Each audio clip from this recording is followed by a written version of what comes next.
Hi friends, this is సిరి రాయపాటి. ఈరోజు మీ ముందుకి ఇష్టం లేకుండా ఉన్న ఇష్టంగా తినే కాకరకాయ కర్రీ ఎలా చేయాలో మీకు ఈ వీడియోలో చూపిస్తాను. చాలామంది కాకరకాయ చేదు ఉంది తినలేక ఇష్టంగా తీసుకోరు, కానీ ఎలా చేయాలో ఈ ప్రాసెస్లో నేను చూపిస్తాను. అంతకంటే ముందు like, share, subscribe my channel. చూడండి ఎంత బాగుందో చూడడానికి. చేదు లేకుండా కాకరకాయ కూర ఎలా చేయాలో సింపుల్గా మీకు ఈ వీడియోలో మీకు చూపిస్తాను. కావాల్సిన పదార్థాలు: కాకరకాయ, ఆనియన్స్, శనగపిండి, ఆయిల్, ఉప్పు, కారం, జీలకర్ర. మెయిన్ ఇంగ్రీడియంట్స్ చెప్పాను. కాకరకాయని ఇలా రౌండ్గా కట్ చేసుకొని లోపల విత్తనాలు లేకుండా మనం ఇలా తీసుకున్నామంటే చాలా టేస్ట్ బాగుండిద్ది. విత్తనాలు అంటే ఫ్రైకి, కాకరకాయ ఫ్రై చేసుకున్నప్పుడు అవి తినడానికి బాగుంటాయి. కర్రీకి అయితే తగులుతుంటే తినబుద్ధి కాదు. నేను కొంచెం క్వాంటిటీ ఎక్కువ తీసుకున్నానని చెప్పి పసుపు 1 స్పూన్ తీసుకున్నాను. మీరు దాన్ని బట్టి లైట్గా పసుపు, ఉప్పు వేసి జస్ట్ మొత్తం ముక్కలకి పట్టించాలన్నమాట. బాగా పట్టించేసి కాకరకాయ మొత్తానికి బాగా పట్టించేసి ఒక 15 మినిట్స్ పక్కన పెట్టాలన్నమాట. అదో చూడండి, కొంచెం పట్టిన తర్వాత మీరు అవి తీసేసుకొని బాగా కాకరకాయల్ని గట్టిగా ఇది చేయాలన్నమాట. కాకరకాయ దాంట్లో జ్యూస్ వచ్చేదాకా గట్టిగా తీసుకోవాలన్నమాట.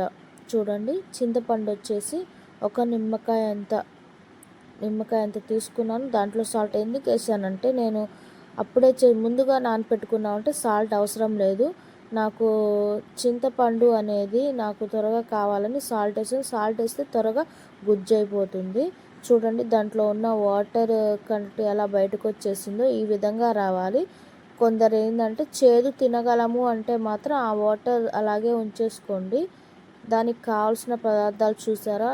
జస్ట్ చాలా సింపుల్, అంటే సింపుల్ తోటే మనం తయారు చేసుకోవచ్చు. ముందుగా ఒక బాండీ పెట్టుకొని 2-3 స్పూన్స్ ఆయిల్ వేసుకోవాలన్నమాట. చాలా తొందరగానే అయిపోతుంది. పిల్లలు కూడా ఈజీగా తినచ్చు. చేదు అనేది లేకుండా ఉండాలంటే ఇందాక వచ్చిన వాటర్ని తీసేసి ముక్కల్ని పక్కన పెట్టేసుకోవాలన్నమాట. లేదు మనం చేదు తింటామంటే ఆ జ్యూసీ కూడా వేసుకోవచ్చు. ఇలా తాలింపు పెట్టుకోవాలన్నమాట. తాలింపు పెట్టుకున్న తర్వాత తాలింపు బాగా కొంచెం గోల్డెన్ కలర్లో వచ్చేదాకా వేయించుకోవాలి. నెక్స్ట్ జీలకర్ర. చూడండి, ఇవి బాగా కొంచెం వేగాక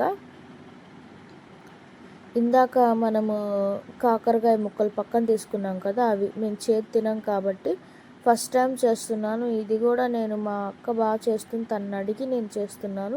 కాకరకాయ అంటే నాకు అస్సలు నచ్చదు, కానీ నేను చాలా ఇష్టంగా తిన్నాను. చాలా అంటే చాలా బాగుంది. చూసారా? ఈ విధంగా మా చింతపండు నీళ్ళు కూడా యాడ్ చేసుకోవాలన్నమాట. చూడండి, శనగపిండి నేను ఇంట్లో అప్పటికప్పుడు తయారు చేశాను. శనగలతోటి అలా పౌడర్ చేసుకొని చింతపండు ఇందాకే వేసేసాను కదా, కానీ ఒకసారి మీకు చూపిస్తున్నాను వీడియో. ఆ గుజ్జు అనేది బాగా ముక్కలకి పట్టాలన్నమాట. ఈ విధంగా చూసారా ఎలా అయిపోయిందో? చింతపండు కలిపాక, చింతపండు ఎందుకు అంటే కొంచెం పులుపుగా ఉంటుంది. కొందరు కారం వేయరు, కారం స్కిప్ చేయొచ్చు. మేము కారం తింటాం కాబట్టి కొంచెం కారం వేసుకున్నాను.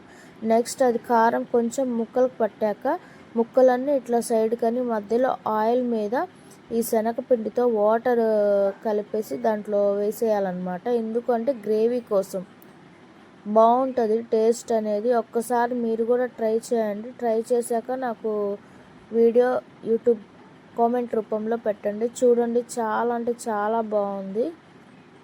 నేను తిన్నాను, తిని ట్రై చేసి మీకు చెప్పాను. ఫైనల్ లుక్ చూసేసేయండి ఎలా వచ్చిందో. నాకైతే నచ్చింది. ఇంట్లో మా డాడీ కూడా బాగా తిన్నారు. బాగుంది. చేదు అనేదే లేదు. ఎందుకంటే మనం పసుపు ఉప్పుతోటి మొత్తం స్మాష్ చేసాం కదా, అప్పుడు ఆ వాటర్లోనే ఆ చేదు వెళ్ళిపోయింది. చేదు అనేది అస్సలు లేదు. నార్మల్ కర్రీ లాగే ఉంది.